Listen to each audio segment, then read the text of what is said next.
আন্তর্জাতিক আইন ও রীতিনীতির লঙ্ঘন করে ইরানে ইসরায়েল ও যুক্তরাষ্ট্রের হামলা এবং মার্কিন মদদে ফিলিস্তিনি ইসরায়েলি গণহত্যার প্রতিবাদে নারায়ণগঞ্জে বিক্ষোভ সমাবেশ ও মিছিল করেছে বাংলাদেশ সমাজতান্ত্রিক দল বাসদ। নারায়ণগঞ্জ নগরীর প্রেস ক্লাবের সামনে এ কর্মসূচি পালন করে দলীয় নেতাকর্মীরা। এ সময় বাসদের নারায়ণগঞ্জ জেলা শাখা আয়োজিত সমাবেশে সভাপতিত্ব করেন সংগঠনের জেলা সদস্য সচিব আবু নাইম খান বিপ্লব। সমাবেশে আরও বক্তব্য রাখেন গার্মেন্টস শ্রমিক ফ্রন্ট নারায়ণগঞ্জ জেলার সভাপতি সেলিম মাহমুদ, সাধারণ সম্পাদক সাইফুল ইসলাম শরীফ, সমাজতান্ত্রিক মহিলা ফোরামের সাধারণ সম্পাদক সুলতানা, নারায়ণগঞ্জ জেলার আহ্বায়ক প্রদীপ সরকার। সমাবেশ থেকে নেতৃবৃন্দ অবিলম্বে ইরানে হামলা ও ফিলিস্তিনে গণহত্যা বন্ধের দাবি জানান। একই সাথে তারা বিশ্বের গণতন্ত্রকামী মানুষদেরকে সাম্রাজ্যবাদ ও ফ্যাসিবাদের বিরুদ্ধে ঐক্যবদ্ধ প্রতিরোধ গড়ে তোলার আহ্বান জানান। পাশাপাশি ইরানের যুদ্ধবিরোধী সংগ্রামী জনগণের পাশে থাকার ঘোষণা দেন।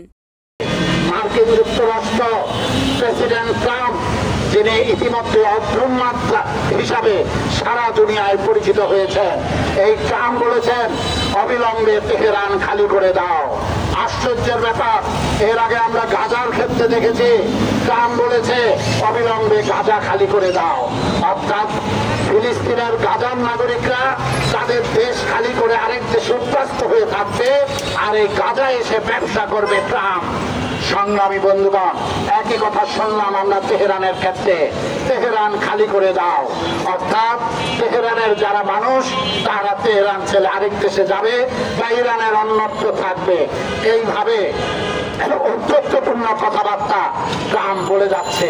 ট্রাম্প বলেছিল তারা 15 দিন দেখবে ইরানের পরিস্থিতি কি, তারপর তারা সিদ্ধান্ত নেবে ইরানের আক্রমণ। এটা আসলে সেখানে সে একটা ষড়যন্ত্রমূলক কথা বলেছে।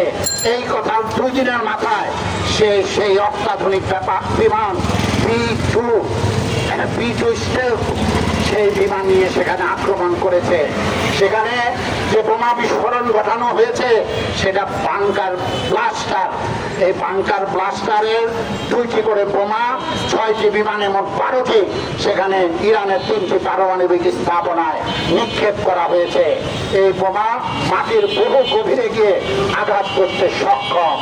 সংগ্রামী বন্ধুগণ, এটা নাকি পৃথিবীর ইতিহাসে সবচেয়ে ভারী ওজনদার বোমা।